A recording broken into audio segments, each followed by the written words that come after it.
Baiklah, di sini saya akan menjelaskan tentang proses keperawatan dalam keperawatan kritis. Kalau sebagai perawat itu sangat berperan penting dalam merawat pasien dalam keadaan kritis. Dengan mempunyai penyakit tertentu, sehingga dilakukan tindakan yang sesuai dengan asuhan keperawatan kritis. Dilakukannya tindakan ini juga menggunakan panduan untuk sebagai proses memberikan kualitas untuk mengatasi masalah pasien. Pada saat proses keperawatan kritis ini itu perlu di pengkajian dulu, terus mendiagnosa, terus memberikan tindakan pada pasien, kemudian memberikan implementasi dan evaluasi. Dan ada juga beberapa proses standar untuk proses keperawatan, yaitu data yang harus dikumpulkan itu secara terus-menerus pada semua pasien yang sakit kritis. Kemudian itu mengidentifikasi masalah pasien dan prioritas berdasarkan pada data yang telah dikumpulkan. Kemudian itu membuat rencana asuhan keperawatan yang tepat. Terus selanjutnya membuat ASKEP, dan harus dilaksanakan sesuai dengan prioritas hasil dari mengidentifikasi masalah dan kebutuhan pasien. Terus kemudian itu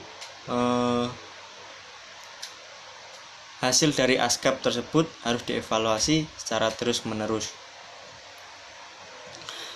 Dari pengkajian pada proses keperawatan kritis itu, kemungkinan perawat juga harus mendeteksi perubahan dengan cepat, hingga melakukan tindakan cepat mungkin dapat mempengaruhi pasien juga. Ada 3 fase untuk pengkajian. Yang pertama itu pengkajian awal. Pengkajian awal itu yang dibuat dengan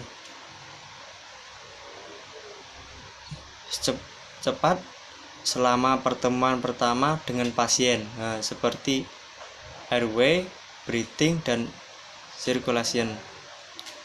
Dari pengkajian ini akan muncul data yang akan mendukung untuk mendiagnosis keperawatan pada pasien.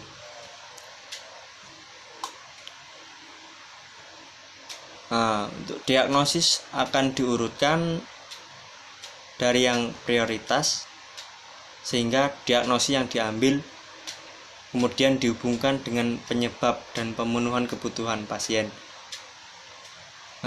Untuk komponennya diagnosa ini terdiri dari masalah, etiologi, dan tanda dan gejala.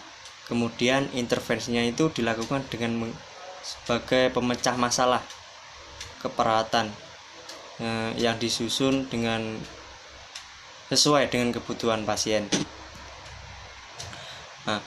Dari rencana tersebut diharapkan pasien bisa memenuhi kriteria perawat memberikan tindakan tersebut.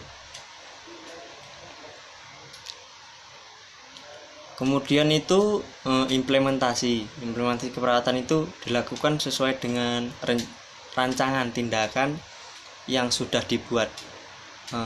Pada keperawatan kritis, implementasi yang dilakukan akan memikirkan efek kedepannya